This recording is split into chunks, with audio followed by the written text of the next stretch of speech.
Hi there, this is Usha Pandit, your Mindsprings English teacher.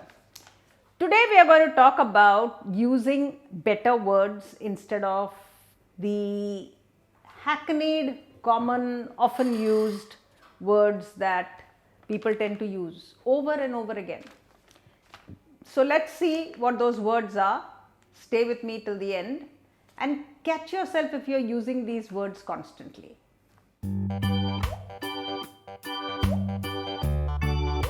So let's begin.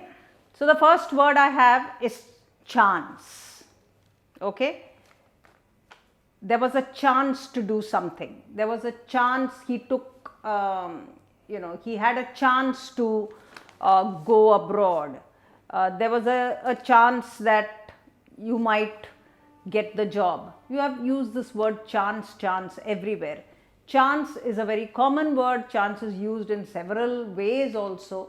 So instead of chance, if you use the word opportunity or prospect, he has great prospects. He has an opportunity to go abroad.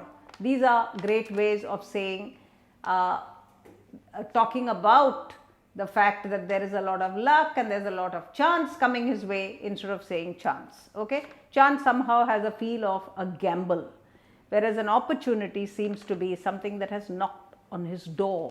So that's good. The other one I've got here is experience. Okay? So you might say, it was a terrible experience. What I experienced, I can't tell you how bad it was. So you have people using this word experience also rather loosely. So you're not really quite sure what they're talking about. Now experiences can be with people and with places and with objects and with animals, with values, with anything. So experience is a very wide word and a rather generic word. So instead of that, you could say an encounter. So it was a terrible encounter. This automatically means that you're talking about people, that you met somebody, or it was a meeting that was a terrible experience for you. So an encounter, or if you say it was an adventure, then it means there was a certain element of excitement about what you're talking about. See, so experiences are not just a one size fits all kind of flat experience you're talking about. Or you could say an exploration. It was a great exploration, which means that there is again a seeking and an excitement about it.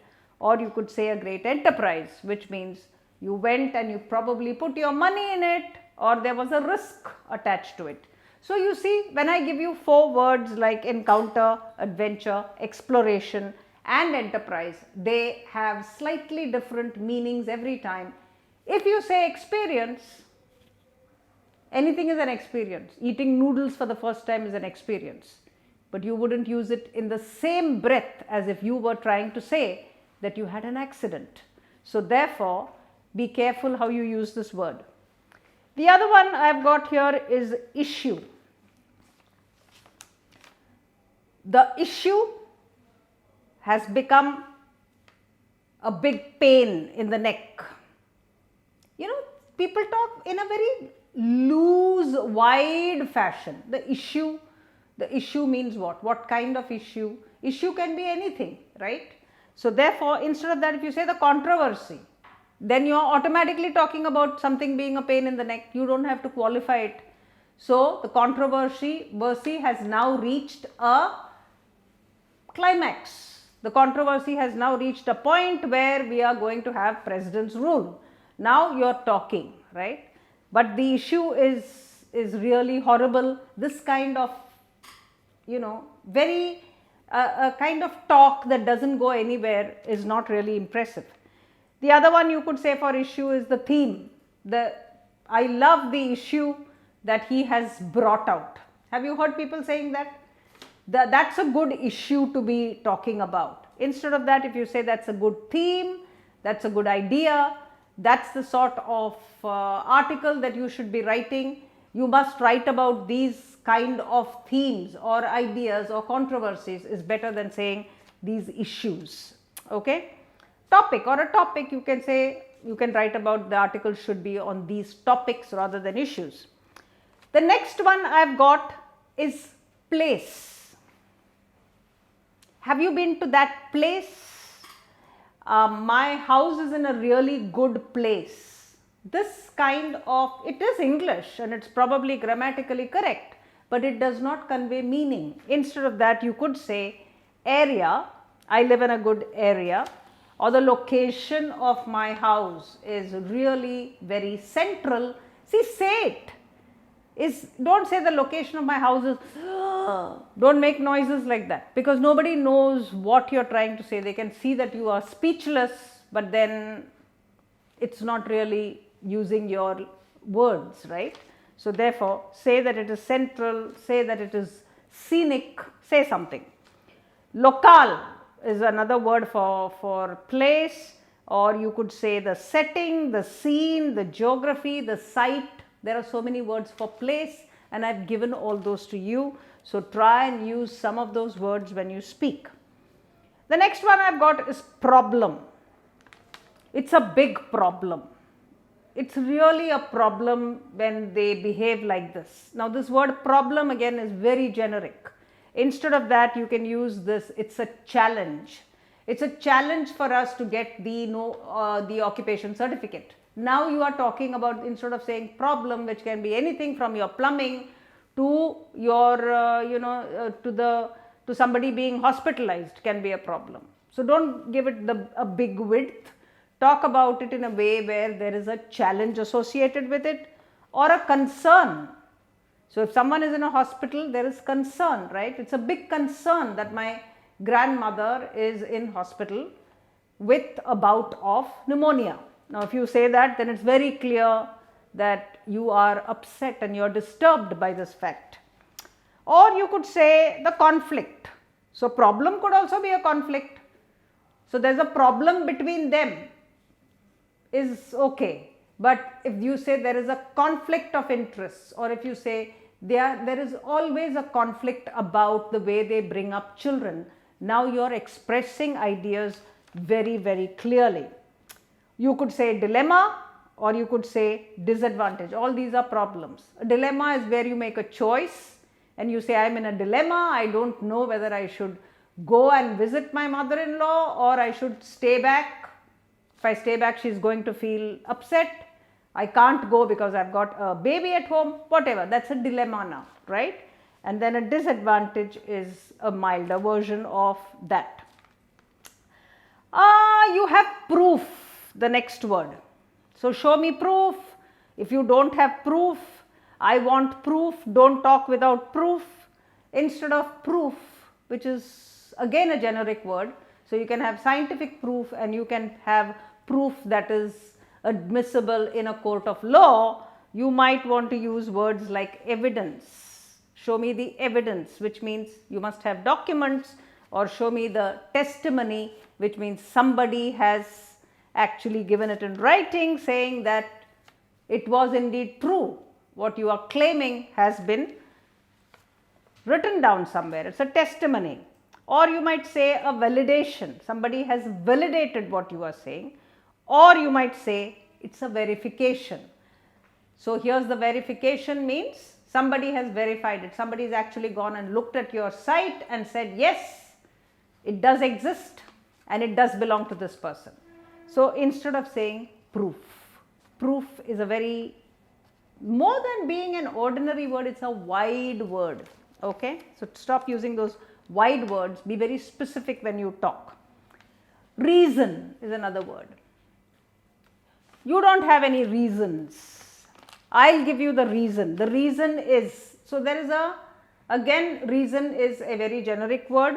Better words than that is an argument. So there are many arguments. I can argue that.